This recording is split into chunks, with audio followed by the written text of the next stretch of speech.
Son of a so close. So many takes.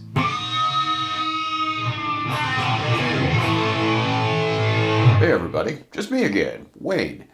What I've got for you today is a composite video. I was doing 2 guitar unboxings, going to do 2 reviews, and in the middle of the second one I thought, yeah, I'll just make one. Since they're both V guitars, one is an Epiphone Prophecy V, the other is an LTD Arrow 1000. I thought, they're both Vs, so I'll just compare them. Do one video instead of 2. Oh yeah. Wow, okay. That is cool looking. You have to admit, that is cool. Got our twin EMG humbuckers there.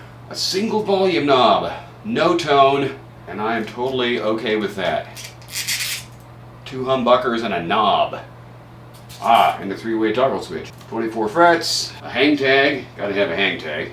Lifetime guarantee. Grover, world's finest machine heads. Well, that's good to know. And, okay, what do we got? Neck through construction. It's got a Floyd, that's not a Floyd 1000, it's a Floyd SE 1000, I think is what the ad said. I don't know what the difference is. It's a Floyd. It's got a locking nut up there, so I assume these aren't locking tuners. Indeed, they're not. But why would they need to be, since there's a locking nut? I don't see any problems. At the neck joint, I don't see any weird scratches or cracks or anything on here. And it is a matte finish. And, oh my, look at that. You can actually reach the 24th fret. How about them apples, eh? Alright, so there we go. There is our ESP LTD Arrow 1000 in quote candy apple end quote red. I gotta admit, I am pleased as hell. And alright, this is an Epiphone Prophecy V that we're going to take a look at. Ooh, shiny. Not seeing any cracks around the neck joint, which is awesome. Not that there should be any, but there so often are. Ooh, attention! Valuable and important accessories in box. Do not discard. You know, it's a bag of stickers and things. Okay. I'm going to have to differ with the label. I see no accessories in the box, let alone any that are important and or valuable. But let's get back to this. Oh, nice. Alright, we got the expected 24 frets, 2 Fleischmann Fluence pickups, fixed bridge. These are supposed to be, and they are, Grover locking tuners, so how cool is that? I assume one of these is volume and one is tone, and a 3-way switch, just like you'd expect. And the action looks really low, actually, but is it playable? Dunno. Oh my god, is that a crack? Please don't tell me that's a crack. That is a scratch. Neat. Well, that is just the best fucking thing I could have asked for. It's a scratch right on the horn. Let's tune it up, see how it sounds. Alright, there we've had the 2 individual unboxings. So let's compare these metal monsters, shall we? So the Epiphone Prophecy V. This, of the 2 guitars we're looking at, this is the one that I ordered first. And I really liked it, and I still like it. It's got pretty good access to all 24 of these frets here, which is great.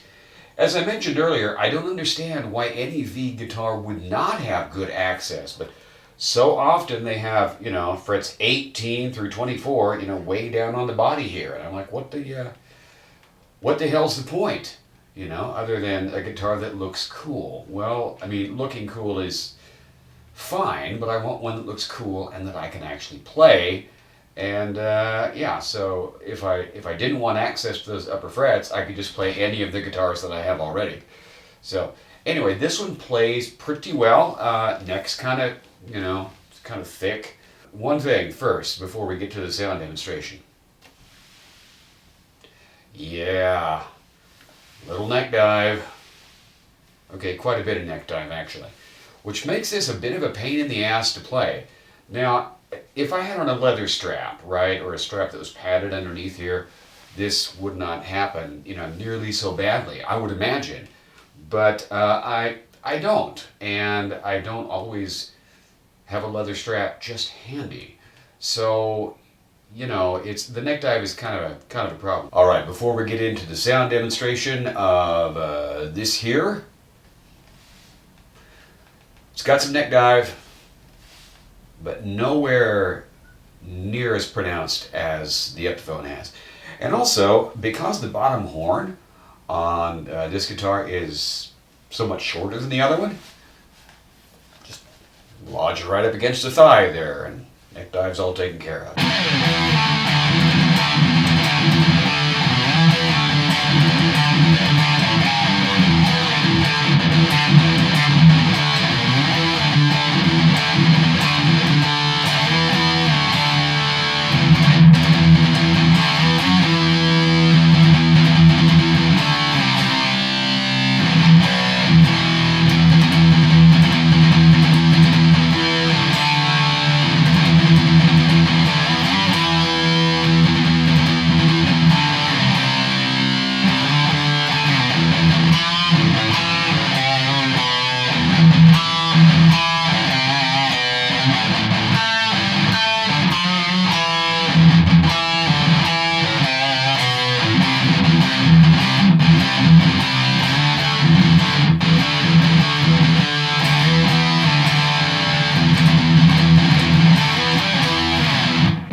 But Wayne, almost certainly no one is saying, which guitar do you like better? Which one are you going to keep, since you can keep only one? Well, let's break this verdict down into sound, playability, and a category we'll just call other. I think the Epiphone absolutely has the edge in sound. Those Fishman Fluence pickups sound just absolutely great to me, and they're almost noise-free, even when, the volume is turned up, and you get a lot of control, a lot of subtle control over the sound of them. So I think the Fishmans just sound absolutely great.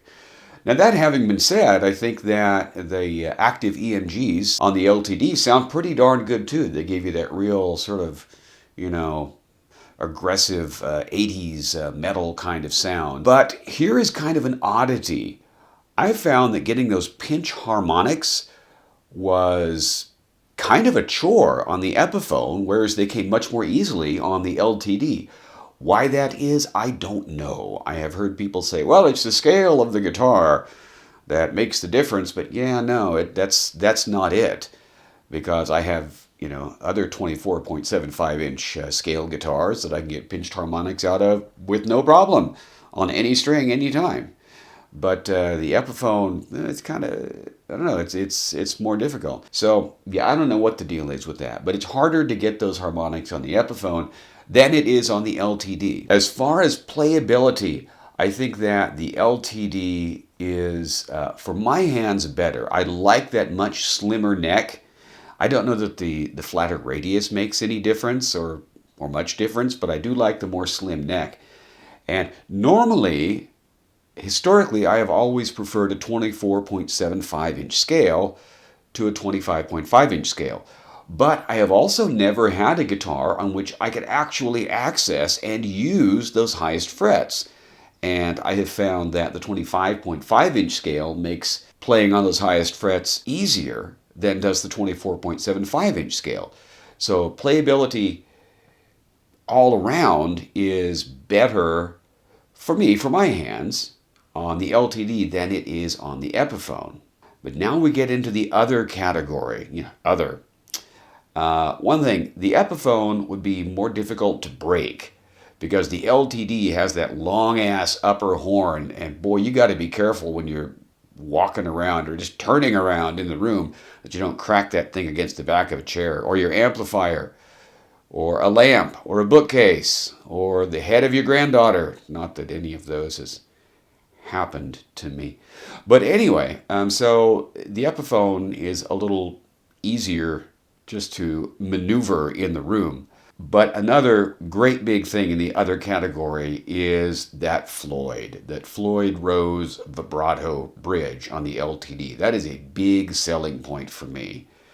Although I like the sound of the Fishman Fluence pickups better than the sound of the EMGs, honestly, I think if I really wanted that sound, it would be a lot easier to put Fishman pickups in the LTD than it would be to put a vibrato on the Epiphone. I'm not even sure if Floyd would fit on the Epiphone, and if it did, you'd have to do some serious routing, which I'm not qualified to do, and I don't have the money to pay someone else to do it.